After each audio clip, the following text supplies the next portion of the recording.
CBS show, I Married Joan, America's favorite comedy show, starring America's queen of comedy, Joan Davis, as Mrs. Joan Stevens.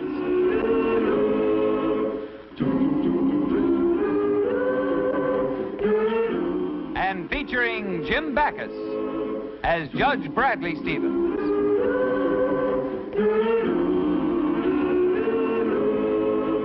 I Married Joan.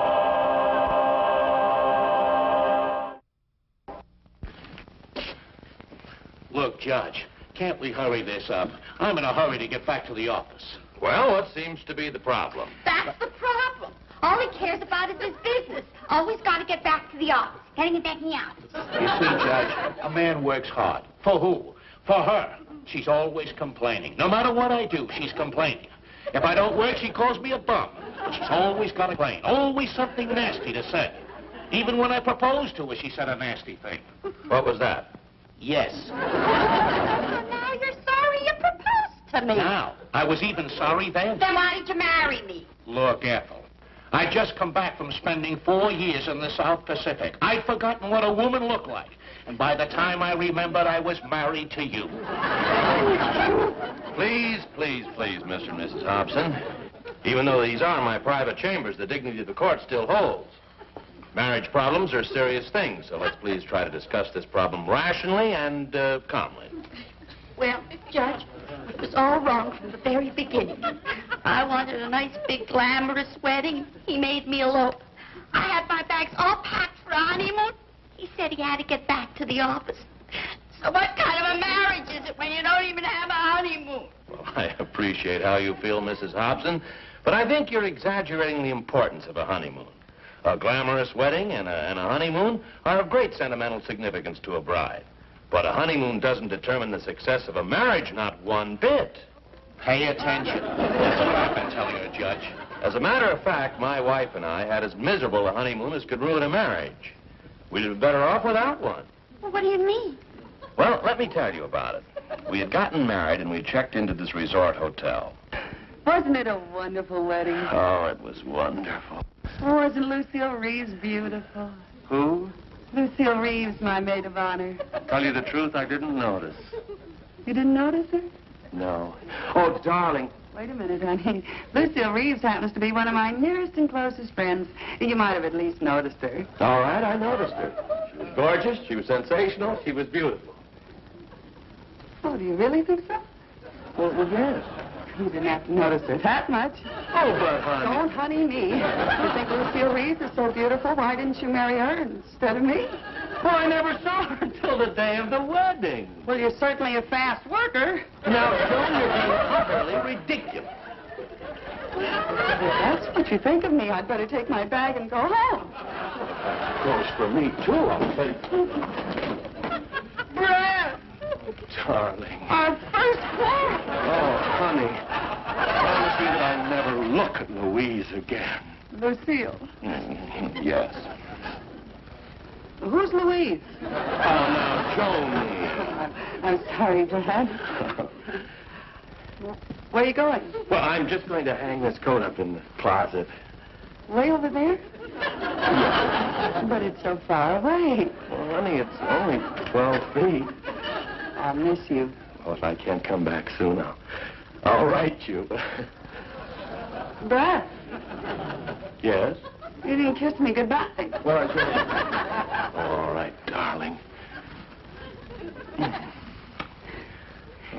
Dum dum da dum, la dee dee doo, la da da doo, da da dum, da da dum, la da da da da.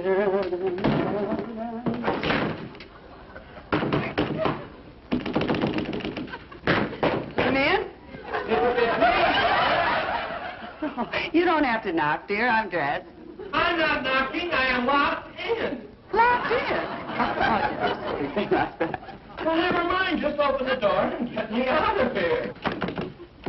It won't open. What do you mean it won't open? Well, it won't. It must have a snap lock or something. It won't. Well, then call the desk. Oh, yeah. Hello? I got a man trapped in my closet in 203. No, I don't want the house detective. The man's my husband. Send somebody up right away to get him out. Thank you. Someone's coming up right away, dear. Say, maybe I can open the lock with a bobby pin. What? You know, all the detectives do it. I saw one on television once that opened the lock with a bobby pin. Yeah, this detective, Big Mike, borrowed a bobby pin from his girlfriend. You see, Big Dutch had locked Big George in this little closet because he had double-crossed Big Sam.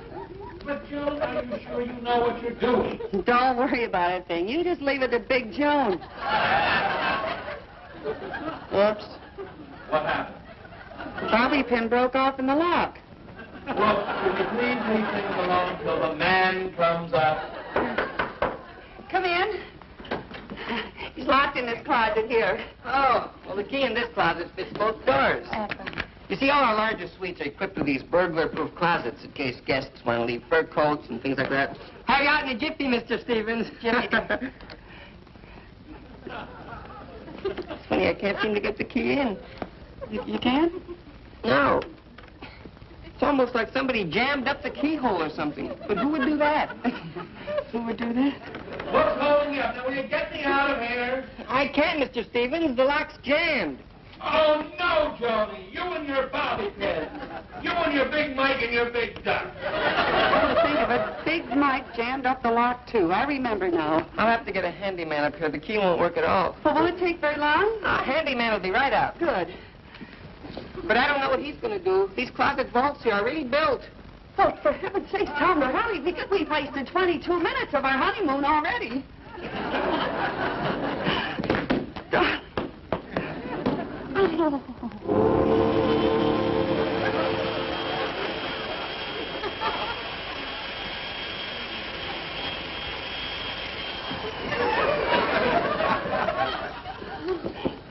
Are you all right, darling? Do you still love me? Lady, give the poor guy a chance to breathe first. Yes, sir. Oh, I miss you. Oh, I miss you, darling. Are you sure you're all right? Sure, look.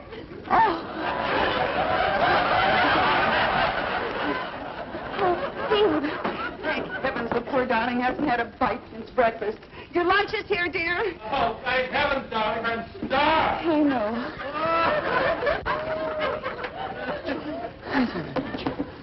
Oh. Okay, dear.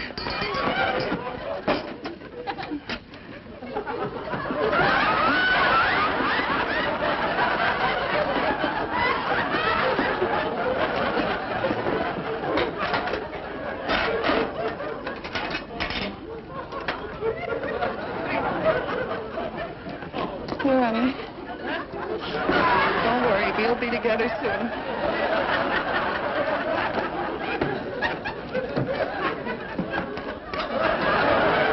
Would you like some olives? I'd love some. Okay.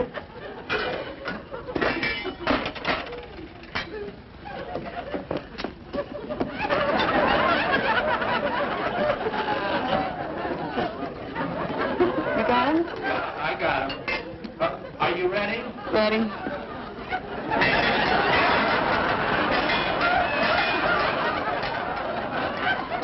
Jody, is my pipe around anywhere? I'll get it for you.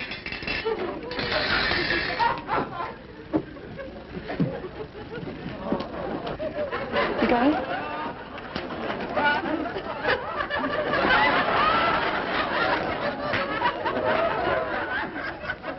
Ah, it's no use. We ain't getting anywhere. This closet was built to be burglar-proof, and believe me, we ain't as good as burglars. Then get some burglars. Well, we gotta do something. Yeah, we're on a honeymoon.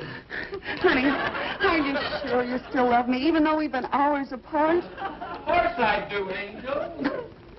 Oh, I can just remember the way you looked before you left. Your laughing brown eyes, your smile. Oh, Jody, that was stand. Lady, there's only one way to get him out. What's that? We gotta burn him out. Burn him out? I like my husband just the way he is. I don't want him burned out. We're gonna have to get a torch and burn that lock off. Oh, well, how long will that take? I don't know, about 7 or 8 hours. 7 or 8 hours? But our honeymoon will be over by then.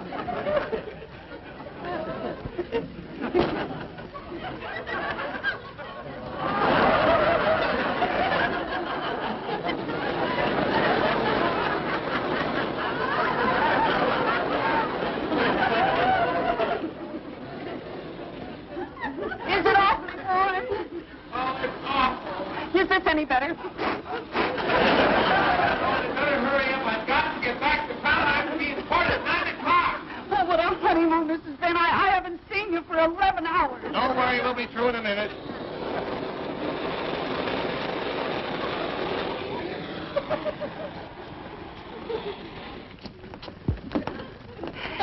Can't you hurry? Ah, here we are. There you are. Brad, darling. No, I haven't got time for that. I'll get to court in an hour and a half, and it takes at least that long to get there. More important than us? Well, no, I gotta get to court. What are you going to... You're going to leave now? I know, but business comes first, all right. Wait, Brad. That's the story of the honeymoon my wife and I had. And you must admit it wasn't very much. No, I'll say it wasn't. Nevertheless, we've had a very happy marriage. Well, maybe you respect your wife a little, but him, all he cares about is his business. You see, Judge, always complaining. Well, if I didn't complain, he'd never even notice me. If you didn't complain, I'd drop dead. Now, he tells me. Please, Mrs. Hobson. Would you leave me alone with your husband for a few moments? I'd like to give him a few facts of life. With pleasure. It's about time. Mr. Hobson, you work in an office. Yes. Why? Why? Money, of course. Well, exactly. Now, that's your incentive. But what incentive is there for a woman to work in the house? Oh, I don't know. Well, there's the satisfaction of a job well done, the appreciation of a husband. But sometimes you have to create an incentive. I know I did it with my own wife. I promised her a diamond bracelet if she'd do the job properly around the house. Diamond bracelet? I couldn't afford that. Well, neither can I. Well, look, I don't intend giving it to her. No, I used it as a trick to get her in the habit of doing her job without complaining. As a matter of fact, it's been months since I promised her, and she never mentioned it. You know, I'll bet she's forgotten all about it. Well,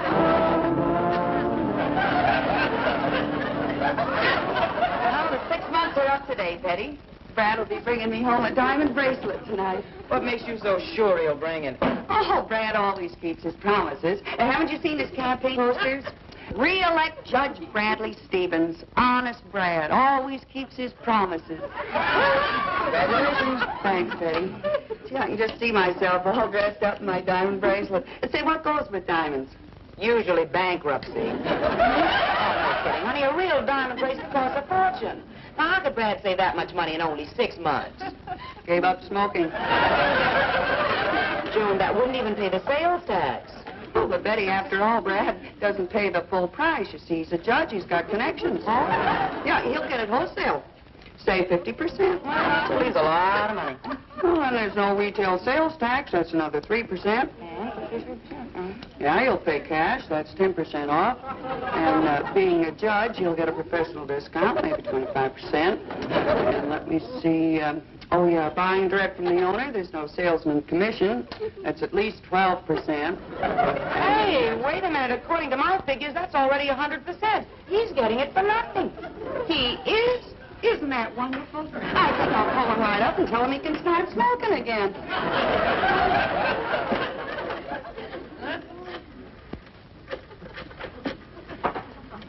Hello, may I speak to Judge Stevens, please? Oh, he left early? Thank you. You see that, Betty? He left early. He had to stop to pick up the bracelet. Ah, Joni, how I envy you. That tightwad husband of mine. Getting $1 out of him's like pulling teeth. How can you say that? Didn't Henry buy you a beautiful new garbage disposal last month? Sure. Then he suggested I make money by taking in garbage. Oh, he isn't really that bad. Oh, no? How about the time we all went to Chasen's for dinner? Joni, anybody home? It's Brad. He's here and he's got the bracelet. I gotta have this place clean as a whistle. Well, I'll help, kid.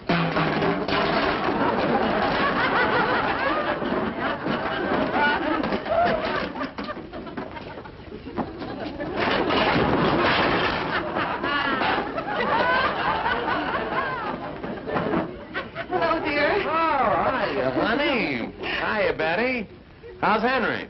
You mean old tightwad? Wait a minute.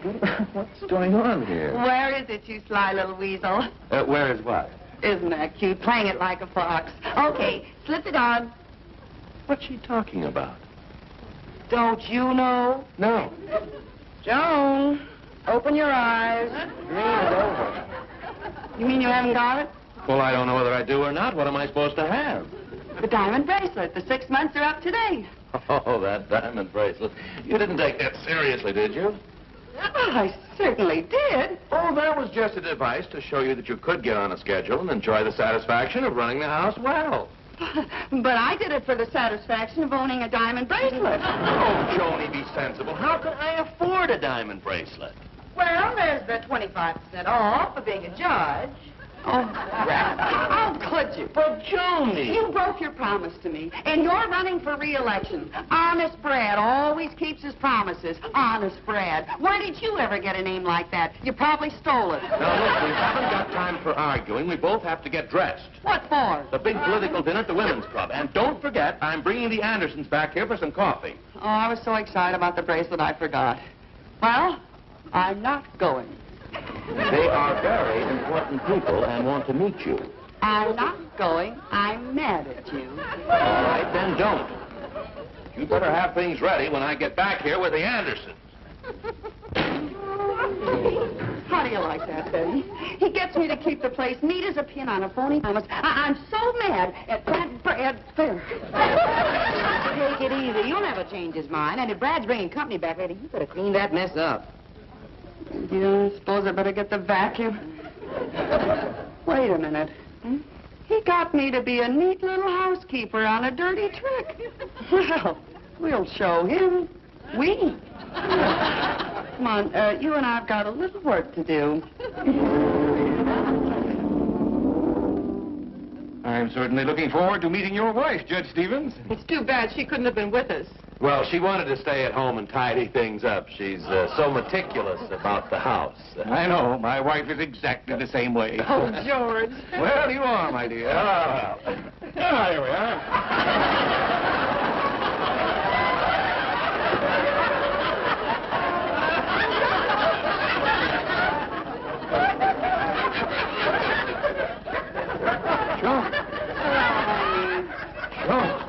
I assure you the house is it's never like this. Well, of course not. As soon as I knew he was bringing company home, I tidied up the place. Yes, this is Joan, my wife, Mrs. Stevens. This is Mr. and Mrs. Anderson. How do you do? Nice meeting you. So nice of you to visit us. Won't you sit down, Mr. Anderson? Mrs. Anderson? Oh, isn't that terrible? People are never putting things back where they belong. This is where we keep it. There's no passing. Joan, will you please excuse me, Mr. Anderson? I'd like to speak to Joan. Joan, will you come here with me? Will you? Joan. You look stunning, dearie. Joan, what are you trying to pull? Nothing. I kept the house clean as a pin for 6 months on the promise of a diamond bracelet. No diamond bracelet, no clean out. Joan, if you just... Please, I don't want to hear any more excuses. Joan, wait, will you? Well, Joan is really a fine housekeeper. She really is. I can't stand the sight of dirty dishes lying around. And actually, Joan is a lady, too. Betty, my next-door neighbor. Betty, I want you to meet the Andersons. Mr. and Mrs. Anderson. Hi, Anderson. Hey, Johnny, what's keeping you? The girls are all waiting in my house, dearie. The girls? Yes, our lady sewing circle. I beg your pardon. Poker. Here, Joan, the beer will all be gone. Betty. Did I say something? Well, hustle it up, huh, dearie? See you around. Catch you on the late shift. Gotcha. Mildred, I think we had better go. Must you? If you don't mind, my hat is in there. In where? In there. Oh. What? Well, why didn't you say you were hungry? Would you like some butter for that? Oh, on a diet, eh? Look, I'll just clean this up in the kitchen for you. But it's my new hat. Just a little water, I think will be all right. Mrs. Stevens, do you know Myrtle Adams? Know her? She and I shoot pool every Saturday night. A very good friend of mine, too. And she speaks of you quite often. She does? Yes, she told me what a charming house you have and what a wonderful housekeeper you are. So tell me, As one gal to another, what's going on here? To tell you the truth, I'm doing this to teach my husband a lesson. Well, I'm always in favor of teaching a husband a lesson, but I don't quite get this. Well, you see, Brad promised me a diamond bracelet if I kept the house perfectly for 6 months. I did. He didn't. Oh, I see. And that's why you're doing all this. Say, that's wonderful. I'm all for it. Oh, Thank you, Mrs. Anderson. And that's why she's doing it, Mr. Anderson. She's really a fine housekeeper. Trying to teach you a lesson, huh? That's it. Well, don't give in to her, my boy. Believe me, I speak from bitter experience. But she's making you feel like such a fool. Wait a minute. I think I know how we can swing this right back at her. Yeah? Now, listen. You can say that again, Mrs. Anderson. oh, I think the men are coming. Oh.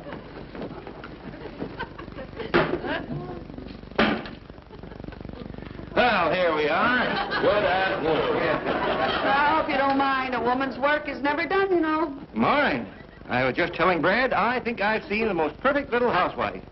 A woman who isn't always fussing about all the little details of the household. A woman who believes a home should be lived in. The place where anything goes. Yes, that's how I am. Well, it's so warm in here. Mind if I make myself more comfortable? Say, that's a good idea. I think I will join you. George, what are you doing? Oh, now, Mildred. It's a pleasure to be in an informal house for a change. You know, Mrs. Stevens, I like you. What do you say we get even more informal? George, you never do this at home. Well, you won't let me. Yes, Mrs. Stevens, I like you. And I just love the way you run your house. Well, yes, it's kind of sloppy, but it's a good place to lie around and sort of relax, you know. Oh, honey! Here, let me help you with that. There you are. Yeah. The peeling's on the carpet. Oh, they're on the carpet. Well, I'll take care of that. Yes, I will. Right over here. Here, Mr. Anderson. There we are. Fred, what are you doing? I am tidying up. Something went wrong. I'm afraid Now, look, Joni, you didn't have to go through all that. Oh, go away. No, I was wrong. I made a promise. Go away. Well, if you don't want the diamond bracelet I bought you. I don't care what you... You've got it. Oh. It's got a inscription on the inside. Yeah, to the most wonderful housekeeper in the whole world. Oh, Brad, I'm so ashamed. George, put your shoes on. And that goes for you, too, Bradley. And pick up those potato skins, darling. Take the things down off of the line, George. Fold them up, put them on the chair. Brad, get the vacuum cleaner, honey, and get up all that dirt. If there's anything I can't stand, it's a messy house.